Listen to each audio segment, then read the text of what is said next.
You guys, we back for another episode of Jujutsu Kaisen Season 3 Colon Games Arc.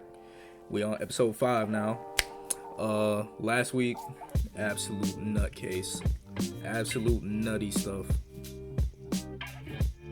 Probably, I've given it a week and I'ma still stand by my statements. Definitely one of the best episodes out of the entire series. Top 3, maybe top 2. Only thing I feel like comes close to it is the whole Sukuna and Maharaga thing. I feel like that's the only other thing that's competing with this episode right now. But yeah, we saw it last week that Maki, she unlocked her full potential. She really at maximum strength. She turned up to another level. My died, so her heavenly restriction, Maki's heavenly restriction, it was released, and now she's literally on the same type of time as Toji. So yeah, that was a crazy episode. All the callbacks, all the references, absolute madness. If you didn't watch that reaction, go watch it, please. Go watch it for your sake. But yeah, Maki looked like she ready to get into the games. And she's gathered all the curse tools, or at least I'm assuming she did. She wiped out the whole clan. The Zenin clan is no more. Damn, I low-key wish Naoya didn't die, but I don't know. He was lit. That's the only one I feel like shouldn't have died. I need to see more of Naoya. Hopefully we get maybe like they do with Toji, where they resurrected him or something like that. That would be crazy, but we'll see what the story has in store for us here in episode 5. If you want to catch the full version, go to the Patreon. Link is down below in the description. You just got a week left. Catch everything on there for free. All you got to do is just hit join, and you get all the reactions dating back to May of 2024 for the free ski. Go check that out. But yeah, we ain't gonna do no more talking. Y'all know how these episodes get. Let's see what we leading into in this one. Without further ado, let's get into it.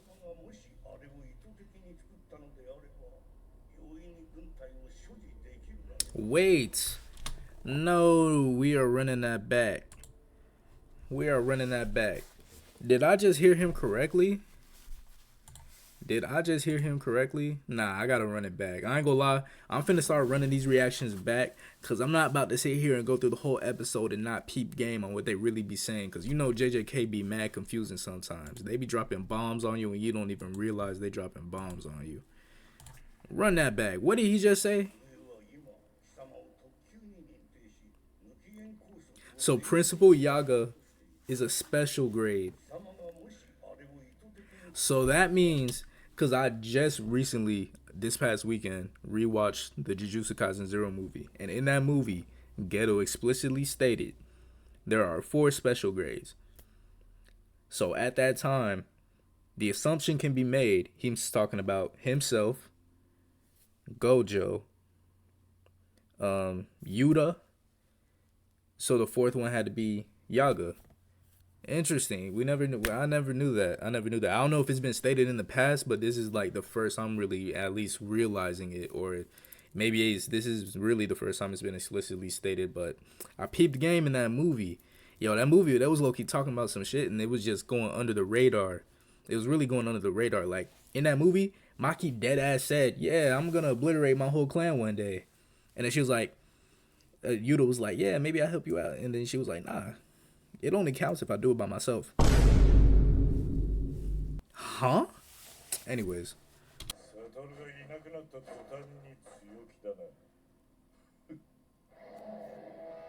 Damn. I guess I forgot about that. Gojo had all the spotlight. I forgot that they did mention him at the end of the season 2. They mentioned something about him. I thought he was just detained or something. I know he had a death sentence.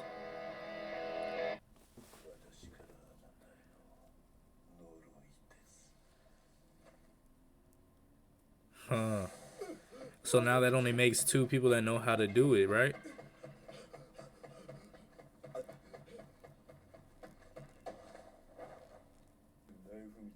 Damn, they killed the principal like that.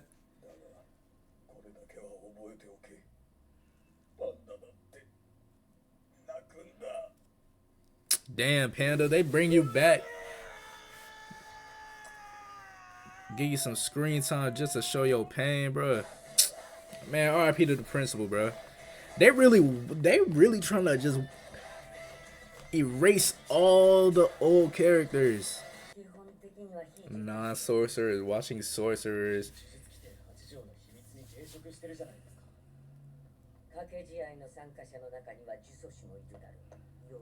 Boy, they out here, Hakari out here running UFC matches.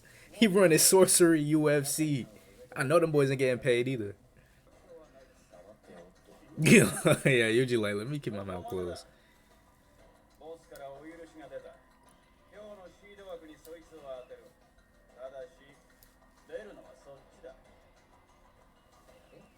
Oh, they making Yuji enter. Yeah, I was about to say Yuji the one with the real hands. My only thing is, do people like him that aren't at the school, or like, do all the sorcerers generally know about the culling games already? That's what I'm trying to figure out. Like, is this just known in sorcery? Fix matches with a script. Yo, Hakari out here. Hakari out here doing. Hakari really doing some WWE shit. He said today we running the script. You know, this a televised episode. And then there's days where he like, nah, y'all could just fight. That's cool. Who he fighting? Why you smiling? Panda? What? Nah, this is lit. Nah, if I was a regular dude in the crowd, I'm coming here and spending. You getting all my money, bro. You getting all my money.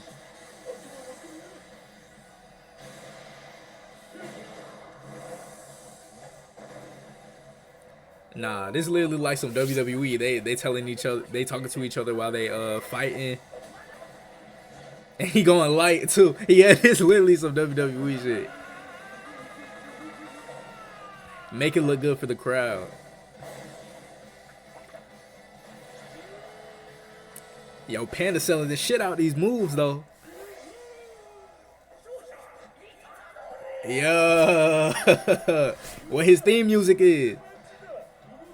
Give him some theme music. Nah, that shit is crazy. Why you said that? Hey, we in there.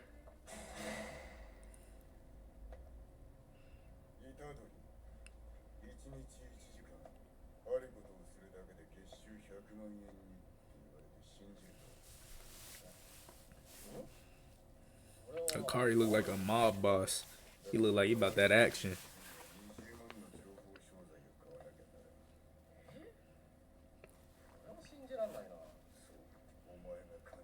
Hey, damn, he talking about y'all. He talking about y'all. Yeah, buy my course. I'll tell you how to get rich. See, Hakari on game. I like this guy already. I already like this guy. Yo, you see the movement in this frame? Like, in this scene? Like, it look like two, like, actual humans talking to each other. Like, when Yuji first walked in, the way he was walking. I think it's, what, rotoscoping? I think they did it in Chainsaw Man too. Low key, he kind of smart. Hakari trying to hustle. Yo, Hakari real deal trying to make some money. He's trying to be the new Dana White of this shit. That's $1 billion industry right there. Cause say the culling games does work and then they expand the shit beyond Japan. Like, you got you got sorcerers fighting against other sorcerers for entertainment. He just letting that shit ring.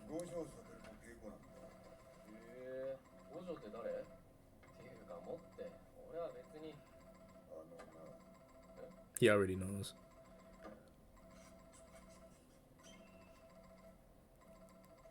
Yuji did a good job at trying to cover his tracks though.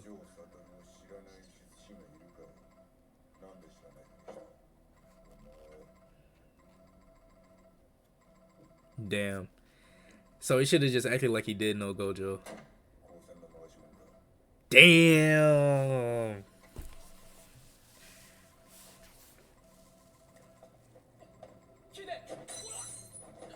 Oh shit. Oh shit. What the hell?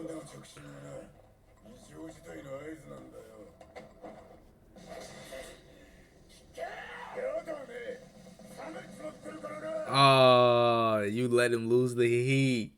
No, don't end the episode. No, bro.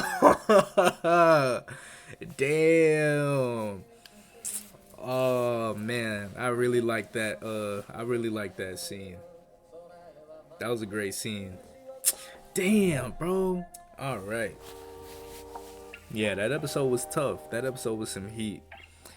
Low key, they did start off the episode grim, killing the principal. R.I.P. R.I.P. to the principal Yaga. And shout out to Kusakabe for getting my boy Panda free. For getting him free. But yeah, man. Yo, them higher ups, them Jujutsu higher ups, they ain't nothing to fuck with. They will get you up out of there. If they want you gone, they gonna get you gone. Now that Gojo's out the picture, these folks is on BT, whatever they say goes. They really not here for the games, and they moving pretty grimy. I can't lie to you. They really are moving pretty shiesty. Yo, Hakari, I already really like this dude. He remind me, you know what he remind me of? He remind me of just a real nigga. You know what I'm saying? Like, he just a real nigga. Like, that's the vibe he giving me. Like, I'm listening to him talk at the end of the episode. He really putting folks on game. Like, yeah, he's some Avon Barksdale type energy, bro. I'm rocking with it. I'm rocking with it heavy. And I like the fact that it's like they kind of leaned into it with Megumi saying that, yo, Itadori doesn't know how to lie. And then here we are at the end of the episode thinking that he's doing a good job at covering his tracks when Hakari brings up Gojo, and he's like, Gojo? Who's Gojo? Gojo who? But then he's like, it kind of backfires on all of us, because it's like, yo, think about it. Gojo is like the strongest sorcerer. Like, he's that nigga. That's like you going up to somebody and saying John Cena and they don't know who John Cena is. How you don't know who John Cena is? Don't lie like that. Who you lying for? You know who John Cena is. You've heard that name before. Don't act like you haven't. But yeah, that was a clever way for them to kind of turn the tables on us. But yeah, I'm still not sure what his technique is. I saw like little glimpses when he started putting hands on Yuji, but I'm interested to see what his curse technique is. It's probably some fire stuff, to be honest with you. And yo, like, hey, he trying to capitalize. Like, he trying to make money. Like, that's a smart idea. So going back to my point earlier though, this is my thing. I'm not sure if Hakari knows about the culling games. I feel like you would. I don't know though. I may have to go back and look at it. I'm just not sure if it's like established with all the sorcerers about the culling games, or if it's something where they're just automatically gonna be admitted and they don't know what they're getting into. Like, is everybody aware of the rules, aware that it's gonna happen? I feel like that's something that maybe I gotta go back and look at. Maybe I gotta do my research on that. That may be on my fault for not paying attention. But yo, this show be bringing a lot to the table, because this is the theory I'm working on, or not even a theory. It's more so just like a thought. Cause Hakari, he got this little fight club running.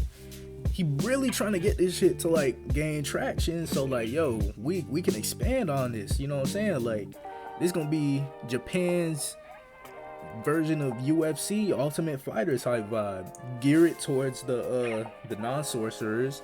Give them some entertainment, because you know how that shit works. It's almost like the Coliseum. Make it like the Coliseum and shit like that. But then going back to what Kenjaku's plan is, you know, you expunge all of the normal people, and it's just like a world of sorcery then who's really gonna be entertained? You know what I'm saying? Who's really gonna be entertained if everybody got the same powers? Like, how do I put this? There's something I want to relate this to.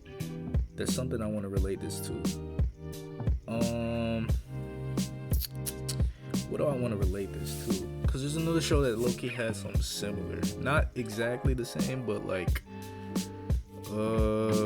damn, what show was it? I can't think of the show right now. I'm trying to think. Damn, what show was it?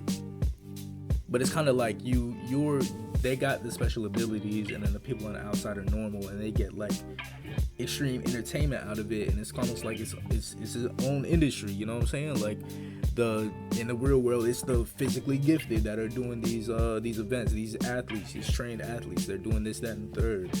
And in this case, it's people with the curse techniques and things of that nature. Like, they're still physically gifted, but Hakari's like, yo, y'all not allowed to use y'all techniques, because these regular people can't even see that shit. You know what I'm saying? So use the best of your ability without using your actual ability. It's kind of what he's trying to get at. But even if, he might still be able to cook if he like gear it towards like his audience is still like sorcerers that can see like the jujutsu and shit. That could still be tough, but I don't know. I feel like with the sorcery, you really can't use that shit on somebody if you're not trying to kill them for real. Unless you're somebody like the principal. And I don't know about the principal, because now that he's passed on his secret to the old man with the guitar, I wonder if the old man with the guitar is gonna be able to replicate what the principal was doing, because we saw the principal had he had a couple of cursed dolls that he had created, right? He did it with Panda. It feels like Panda was like that one, like Panda was the one. The other ones were like, you know, small creatures and shit of that nature.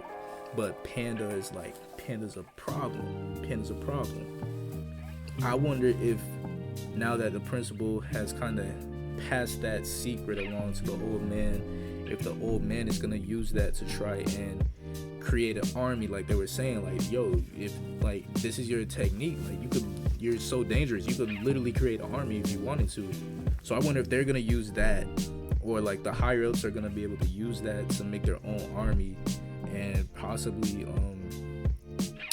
I don't know if they would use it to fight in the culling games, or if they use it to like cement power amongst the jujutsu sorcery world. I'm not sure where that would come into play yet, but that is something to keep in mind for sure. Because if the higher ups, we know how grimy the higher ups are, they just murked the principal, and they kind of made Dojo the scapegoat and Yuji the scapegoat for the Shibuya incident, and like they willing to cut corners and go behind backs and do whatever they gotta do. So who knows, if they get their hands on like the ability to make like the cursed dolls and create their own army, hey, that could mean issues. But we will see. This was still a great episode. We have officially been introduced to Hakari. I like that guy a lot. Pause. But yeah, man, I'm looking forward to seeing if we're able to actually convince him to help us out in the culling games or not. And yeah, I want to learn what his technique is sooner rather than later, because yeah, I'm rocking with him. And it sounds like he got Zoro's voice actor for real, so that's another point. But if you enjoyed this reaction, make sure you like, comment, subscribe, do all that. As always, Patreon, if you want the full version, link down below in the description. Like I said, y'all still got another week. Get these reactions for the free ski, full uncut. Just saying. But yeah, man, looking forward to the next week's episode, and that's it for now. I'll catch y'all in the next video.